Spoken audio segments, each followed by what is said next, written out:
Allez, bienvenue dans ce nouveau Deep Dive. Aujourd'hui, on s'attaque à un sujet assez fascinant, le rapport d'analyse sur Gemini 3 Pro. Le nouveau modèle de Google, lancé en novembre 2025. Exactement. Et ce qui est intéressant, c'est que le lancement a été très discret, Oui, uniquement pour les entreprises. ce qui est déjà un indice en soi, non? La mission qu'on s'est donnée, c'est de comprendre ce qui le rend si puissant, mais aussi où sont ses limites. Et le rapport d'ailleurs utilise une formule assez forte. Sans limite, comparable. Voilà. Voyons si c'est vraiment le cas. En fait, ce lancement discret, je trouve que ça montre une certaine maturité du marché. On n'est plus dans le coup d'éclat marketing, On est dans la performance pure. c'est ça. Et pour ça, ils ont une architecture assez innovante. Il n'y a pas un seul Gemini 3. Ah bon? Exactement. Et c'est à nous de choisir entre les deux. Tout à fait, via un simple paramètre dans l'API, Thinking Level. C'est une idée assez fondamentale. Ça veut dire que la pensée de l'IA, ça a un coût. Un coût en temps et en calcul. Comme pour un cerveau humain finalement.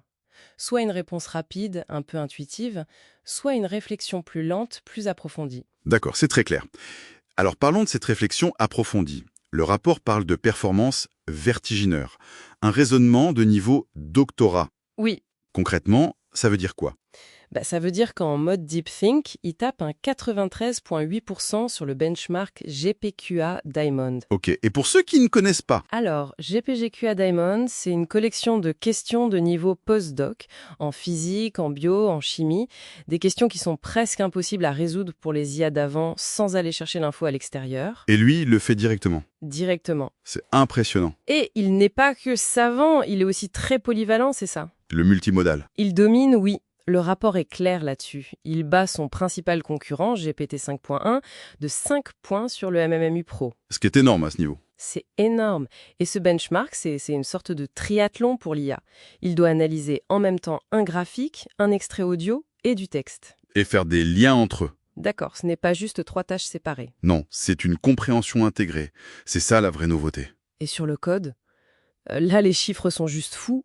Ce score Elo de 2439 sur Live Code Bench Pro. Ah oui? C'est le niveau d'un grand maître aux échecs, quoi. On est à ce niveau de compétence, oui. Donc il ne se contente pas de compléter du code, il peut concevoir une architecture logicielle, On est plus proche de ça, oui. il peut débugger, refactoriser. Et même te challenger sur tes choix d'architecture avec de vrais arguments.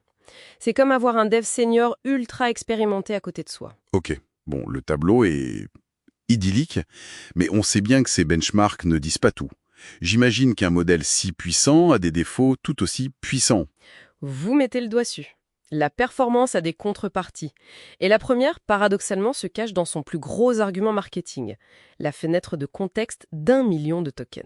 Qui n'est pas si parfaite donc. Non! Imaginez lire un livre de 800 pages d'une seule traite. Hmm. À la fin, vous avez l'idée générale, mais vous allez forcément confondre un ou deux noms de personnages secondaires apparus à la page 50. D'accord, je vois.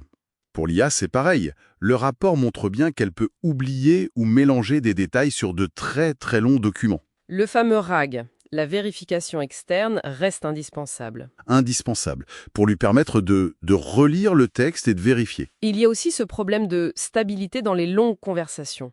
Le rapport dit que l'agent peut perdre le fil. Ça, c'est quand même un problème fondamental, non? Pour la promesse des agents autonomes. C'est une excellente question. Ça remet en cause l'idée d'une autonomie totale, sur des tâches très longues, très complexes, qui s'étalent sur plusieurs jours. Oui, et il peut y avoir une dérive. Donc la supervision humaine. Elle reste absolument cruciale. D'accord. Alors, avec cette puissance et ses limites, où est-ce qu'on le voit déjà en action, concrètement? Alors, principalement dans 3 domaines. D'abord, le développement logiciel. La plateforme anti-gravity de Google, ça l'USIM. L'application directe de ce fameux Scorello. Exactement. Des agents qui codent de façon quasi autonome. Ensuite, l'analyse stratégique. Planification financière, analyse de contrats. Là où le mode DeepSync est nécessaire. Tout à fait. Et enfin, la science. L'exemple cité, c'est le modèle météo WeatherNext2, Qui génère des prévisions 8 fois plus vite que les méthodes classiques. en analysant des volumes de données monstrueux.